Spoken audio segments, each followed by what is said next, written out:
Souvent boudé des touristes qui lui préfèrent l'Angleterre et l'Écosse, le Pays de Galles s'avance fièrement dans les vagues de la mer d'Irlande. Ces collines piquées de ruines féeriques ondulent vers un littoral accidenté. Le temps d'une semaine, nous partons à la découverte de ce pays méconnu et qui recèle bien des trésors.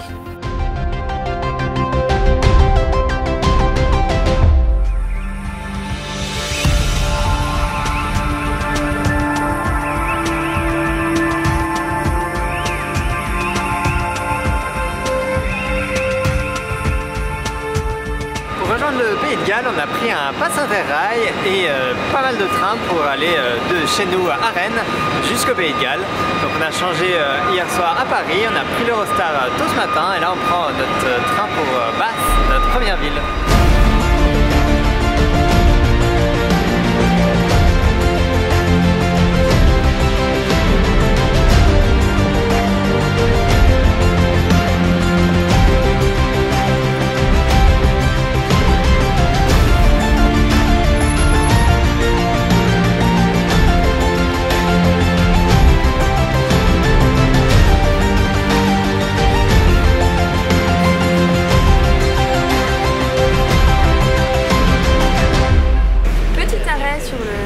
Direction le Pays de Galles, on s'est arrêté dans la ville anglaise de Bath. Alors il y a deux principales attractions à voir dans cette ville. La première, c'est les thermes romains. Les Romains s'étaient installés ici parce qu'ils avaient trouvé la seule source d'eau chaude du pays.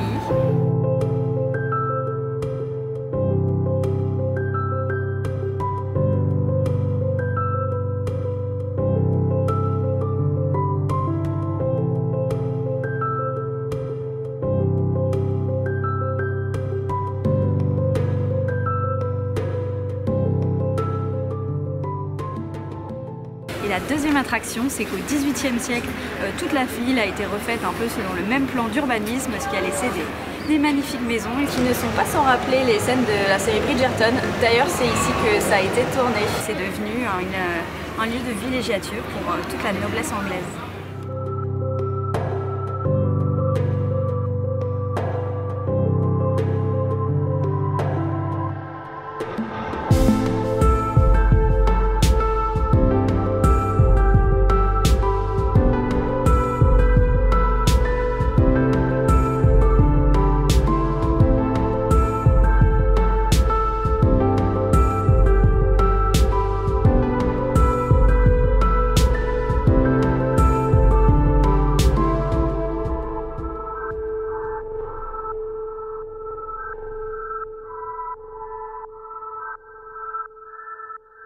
Après ce petit passage express en Angleterre, nous voilà finalement arrivés à notre destination, le Pays de Galles. On commence évidemment par la capitale, Cardiff.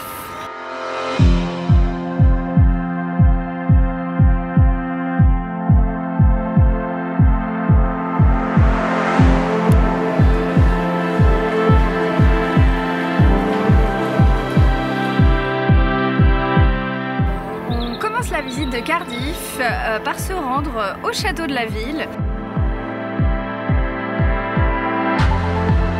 Donc ici c'est un château assez hétéroclite, il y a eu pas mal d'occupations, on trouve à la fois les ruines d'un fort romain, un château normand médiéval et également, jusqu'à il y a peu de temps, le château était la propriété d'une très riche famille, la famille Bute. Et ils ont fait construire ce château victorien, donc on est vraiment sur des styles très différents.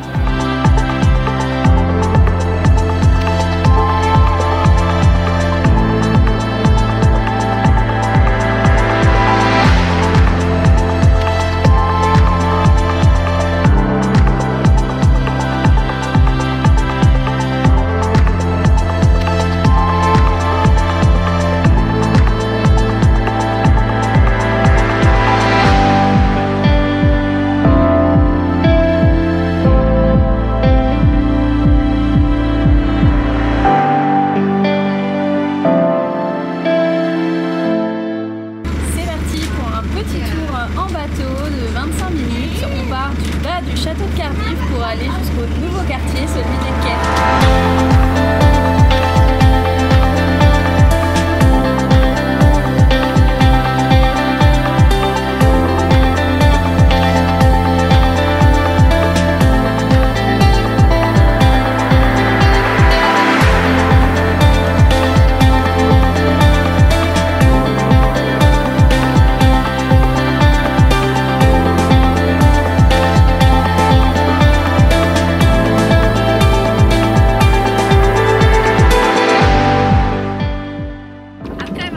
particulièrement chanceux pendant 2 jours sur le temps. Nous sommes arrivés sur la côte et avec nous avons hérité de la pluie.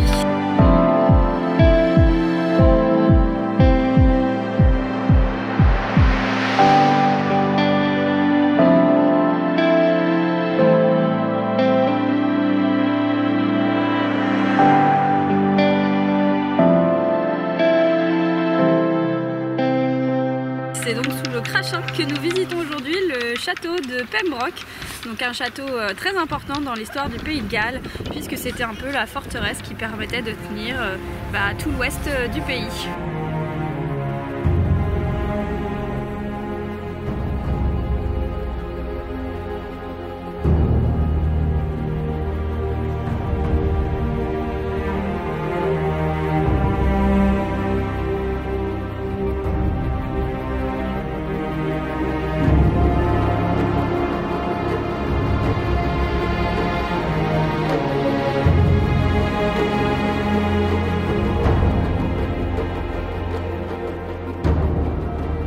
Troisième étape au Pays de Galles, on va partir toute la journée sur l'île que vous voyez pas là-bas mais qui est là-bas, qui s'appelle l'île de Scomer et qui est une réserve naturelle où il y a plein d'oiseaux. Alors on espère voir des macareux, il y aura des phoques, il y aura peut-être des dauphins si on a de la chance. Voilà, il y aura plein de choses, normalement ça va être une super journée. En plus on est hyper content parce qu'après la pluie d'hier on retrouve le soleil.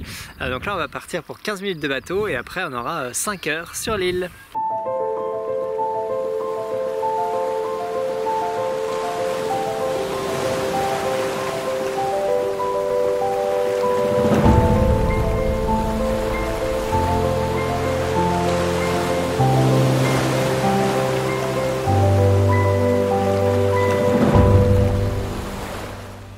Profitant du soleil, nous avons parcouru l'île de Scomer parmi les ajoncs en fleurs. Nous y avons vu des fous de bassins virevolter au-dessus des falaises et des phoques se prélasser sur les plages rocheuses.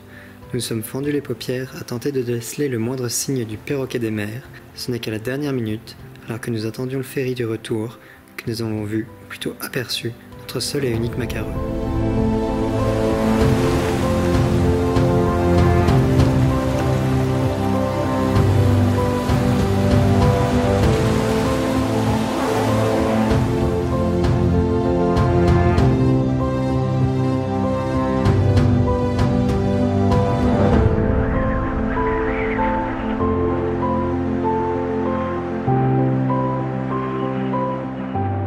Quatrième jour au Pays de Galles. Aujourd'hui nous sommes à Saint-David, donc une ancienne ville médiévale dans laquelle on peut encore visiter sa cathédrale et également le Bishop's Palace, c'est-à-dire l'archevêché.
À New Quay, donc on fait une sortie en mer au coucher du soleil en espérant voir des dauphins. Normalement la sortie s'appelle visionnage de dauphins, donc on est assez confiant, mais on espère que ça va pas être un nouvel épisode de Macareux.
excursion dans la baie aura tenu ses promesses au-delà de nos espérances, et nous aurons vu non pas un, mais une dizaine de dauphins nager, sauter et jouer à quelques mètres seulement du bateau.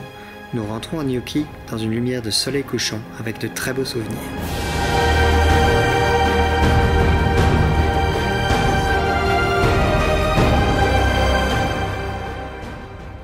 Pour notre 5e jour au Pays de Galles, on visite un petit village hors du commun qui s'appelle le Port-Mérion et qui a été construit en fait au XXe siècle par un architecte qui trouvait que ça manquait un peu de vibes italiennes ici, donc il s'est fait un petit village italien dans son délire et voilà, c'est assez rigolo.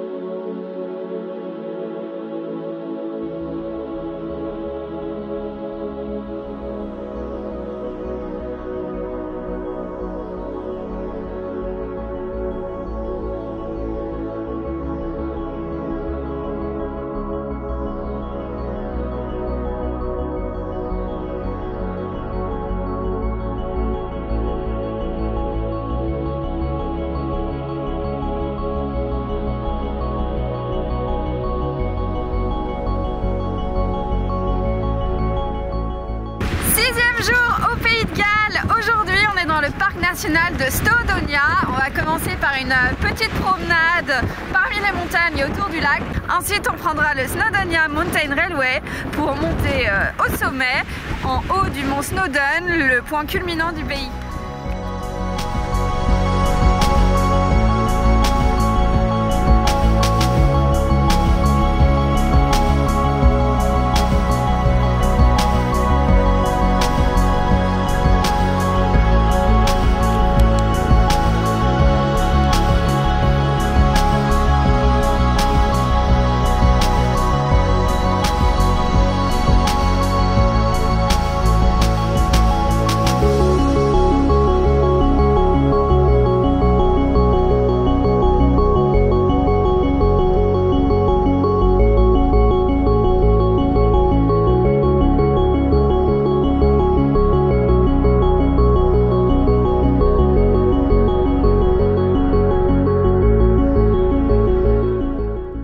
Jour au Pays de Galles. On est aujourd'hui au château de Caernarfon qui est un des plus beaux châteaux du Pays de Galles qu'on va visiter donc ce matin, et ensuite on ira voir un deuxième château qui est le château de Conwy, donc on vous le remontrera une fois là-bas. Celui-ci c'est celui où est intronisé, où sont intronisés tous les princes de Galles, notamment l'actuel roi.